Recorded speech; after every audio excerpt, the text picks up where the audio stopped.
Muchas gracias por estar aquí. Vamos a dar un fuerte aplauso al pastor.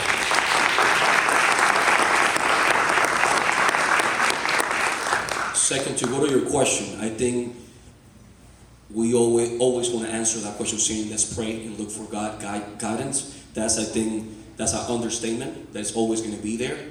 But looking at the demands is up to the leader. The leader cannot be afraid to the leader cannot be afraid to fail. I'm not saying the leader will always make the right decision, but it's up to him to pray and look for guidance and look for some type of guidance from God. And with that I mean, every leader knows, in this case and in this context, their youth group better than nobody else. And he should start making a priority list in which he knows what is number one, what is number two, and what is number three.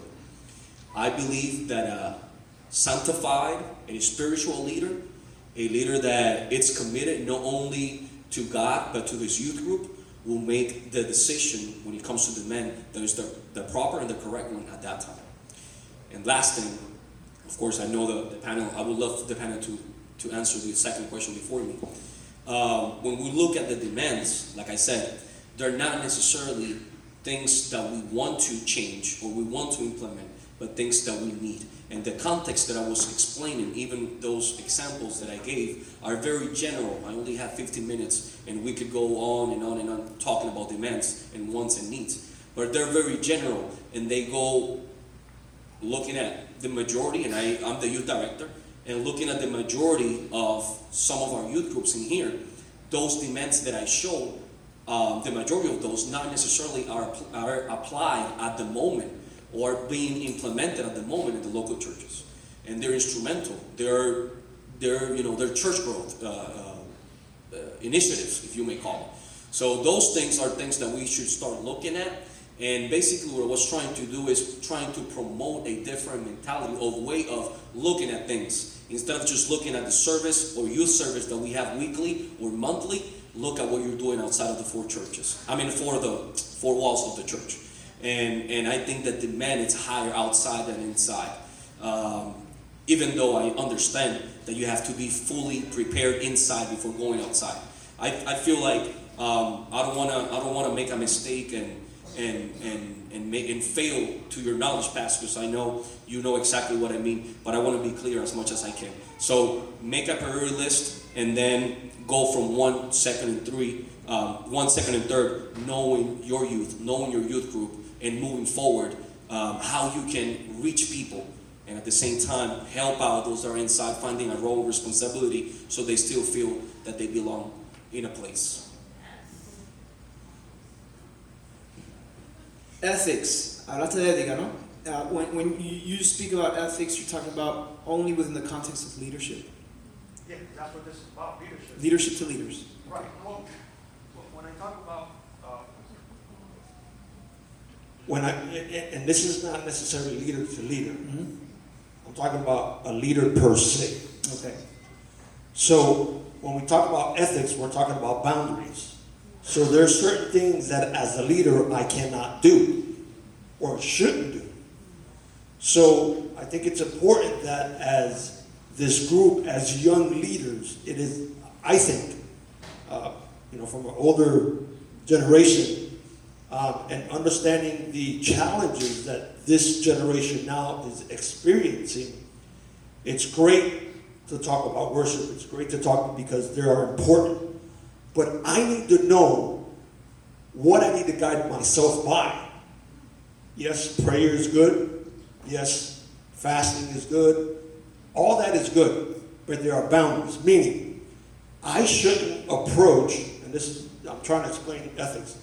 So an ethic issue could be, as a male, I should not approach a female in a certain sense or in a certain manner because it can be interpreted as harassment. That's what I'm talking about, ethics. There's a lot we can go into, but I'm just throwing it out there because I think it's an important topic for a leader. Yeah. Oh, I'm going to leave some space for Abdiel, but I'm going to touch one topic. I think for us to get to a point where we're ethically sound, honor has to be involved, and this is what I mean by that. Honor is very important. You might not agree with what your leader is telling you or what your pastor is telling you or how they go about things. I don't find that in the Bible. Why should I live that way? But there is blessing in submission. And there is blessing in honor. So you might see your pastor wear a tie every Sunday and he's like, you got to wear a tie because if not, you're not going to be able to sing on the altar. Let me tell you, God will bless you if you wear a tie and get on the altar. Even if you don't agree with it. What I'm trying to say is, look at the man of God who is next to you. Most likely you're going to find a lot of mistakes. But understand that when he's teaching you from what God has given him, and he might not be perfect in everything, but if you honor that, eventually you're going to make your own values. You're going to make your own ideologies of everything. But I think a very important, for us to be ethically sound, we kind of have to look at I kind of have this phrase where I like to be relevant enough that we can reach outsiders, but sound enough that we can respect our old past, our past. And so what I'm trying to say is, look at the man of God who's, in this case, you're the pastor. You're the pastor of the church. Look at him. He's a great example.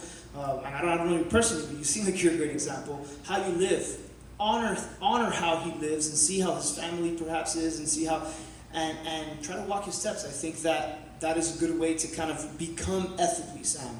Honor those people who are ahead of us and say, okay, I would like to be like that. And eventually, either way, you're kind of going to create your own values and your own way of thinking. But I think that's a good step to get there.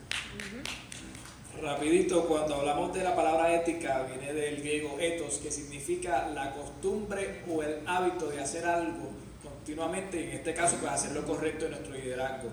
¿Qué quiero decir con esto? Que como líderes, nuestra ética tiene que siempre ir directa a hacer lo correcto.